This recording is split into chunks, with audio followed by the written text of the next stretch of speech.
माणसाचं जीवन कसं असावं महाभारताने विदुर नीतीच्या माध्यमातून आम्हाला छान शिकवलं महाराज. मला सहज आता स्टेजवर बसताना आठवलं, दादा हार टाकायला आले होते मी तेव्हा एक श्लोक लिहित होतो महाभारताचा विदुर नीतीतला छान श्लोक. माणसाचं जीवन कसं असावं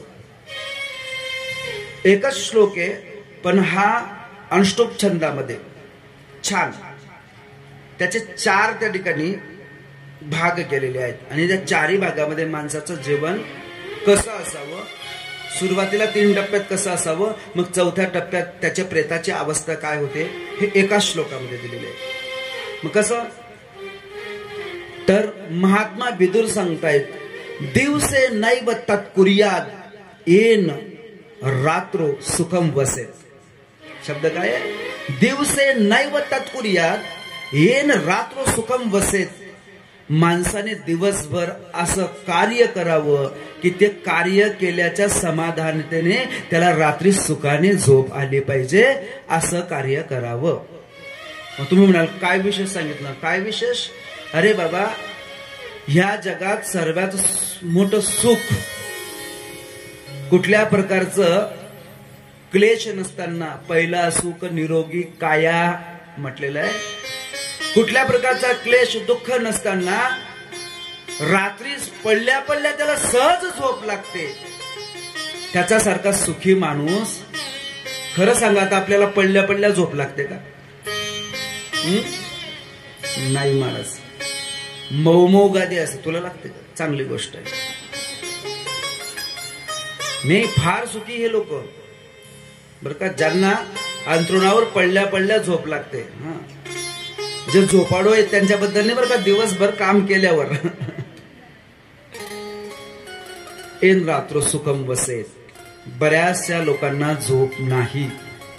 आणि एक सांगू तुम्हाला, पितृ दोषाचं सर्वात मोठं लक्षण आहे की त्या घरातल्या लोकांना रात्री, खास करून कर्त्या लोकांना, ती स्त्री असेल अथवा पुरुष, त्यांना झोप लागत नाही. प्रयत्न करूनही झोप लागत नाही. पितृदोषाचं सर्वात मोठं लक्षण आहे. बरं, काम केलेलं असलं तरी सुद्धा झोप लागत नाही. आणि अजून एक विशेष सांगतो, मग आता झोप लागत नाही ना, मग आपण असं करू, काहीतरी काम करू रात्री, आणि काम हातात घेतलं की डोळ्यात झोप मावत, मग परत अंथरुणावर जाऊन झोपायला लागले तर झोप लागत नाही. पितृदोषाचं लक्षण बर का, झोप लागत नाही आणि कामही ती झोप करू देत नाही. म्हणून दिवसभर असं कर्तृत्व करा की येन रात्र सुखम वसेत. श्लोकाचं 1 चरण झालं. 4 चरणाचा श्लोक आहे. श्लोकाचं 2रं चरण आहे, अष्टमासेन तत्कुर्यात् येन वर्षा सुखम वसेत. अष्टमासेन, अष्ट म्हणजे 8, मास म्हणजे महिने, 8 महिने इतकं काम करा की येन वर्षा सुखम वसेत. वर्षा म्हणजे वर्षा काळ. 4 महिने पाऊस चालू राहिला तरी तुम्हाला बसून खाता आलं पाहिजे, एवढं कमवून ठेवा बर का. असलेली संपत्ती संपवू नका. तुम्ही स्वतः काहीतरी कर्तृत्व करा आणि कमवा. किंवा अष्टमासेन तत्कुर्यात, 8 महिन्यामध्ये बर का. अलीकडे पैसा कमवणं किती अवघड आहे हे फक्त ज्या लोकांनी काबाड कष्ट करून त्या ठिकाणी कमाई करून जे दिवस घालवतात त्यांनाच ते माहिती असेल. बापाचा आयता पैसा संपवणं या हे पुरुषार्थ नाहीये बर का. मी काल एक वाक्य बोलून गेलो घरात, श्रीमंतीची मजा कोणी घ्यावी आणि श्रीमंतीचा आनंद कोणाला लुटता येतो? कोणाला लुटता येतो? श्रीमंताला. असं म्हणा, नाही नाही नाही, श्रीमंतीचा आनंद अशाच लोकांना लुटता येतो ज्यांनी एक दिवस जीवनामध्ये गरिबीचे चटके खाल्लेले आहेत. असेच लोक श्रीमंताचा आनंद लुटू शकतात, नाहीतर श्रीमंतीचा आनंद लुटता येत नाही. गरिबीचे चटके खाल्ल्याशिवाय काय श्रीमंतीचा आनंद लुटता येईल महाराज. म्हणून 8 महिन्यात इतका पैसा कमवा. जोडून या धन उत्तम व्यवहारे, उदास विचारे वेच्चकरी. व्यवस्थित पैसा कमवा. त्याचा परिणाम काय झाला पाहिजे तर येन वर्षा सुखम वसेत. 4 महिने तुम्हाला बसून खाता आलं पाहिजे. किती छान सांगितलं महात्मा विदुरांनी, महाभारताने आम्हाला. तिसरं चरण आहे, पूर्वे वयसु तत्कुर्यात् येन वृद्धा सुखम वसेत. अशा प्रकारचं जीवन तारुण्यात जगा की त्या चांगलं जीवन जगल्याच्यामुळे, तुमच्या त्या चांगल्या कर्तृत्वाच्यामुळे येन वृद्धा सुखम वसेत, तुमचं म्हातारपण सुखात गेलं पाहिजे.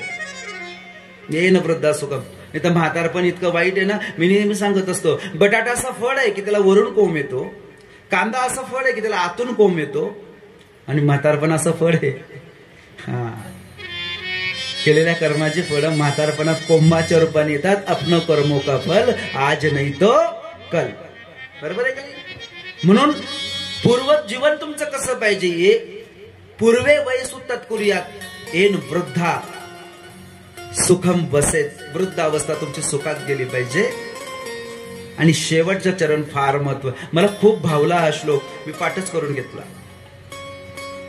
शेवटचं चरण असं आहे ह्या श्लोकाचं. महात्मा विदुर म्हणतात, यावत जीवनम तत्कुर्यात्, पुरं जीवन असं जगा आणि त्याचा प्रसाद तुम्हाला काय मिळला पाहिजे, तर येन प्रेत्यम सुखम वसेत. प्रेत म्हणजे तुमच्या प्रेताला सुद्धा चांगली जागा मिळाली पाहिजे, किंवा तुमची प्रेत यात्रा ही व्यवस्थित झाली पाहिजे, किंवा प्रेत यात्रेचा अर्थ असा आहे की तुम्ही मेल्यानंतर तुम्हाला चांगल्या प्रकारची गती मिळाली पाहिजे. यावत जीवनम तत्कुर्यात् येन प्रेत्य सुखम वसेत. आनंद या जीवनाचा, गेल्यावरही आनंद आला पाहिजे. आनंद या जीवनाचा, सुगंधा परी दरवळा.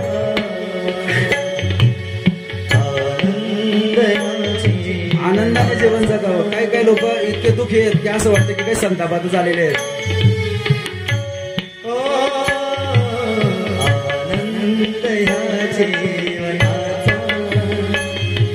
सुगंधा परी दरवळा.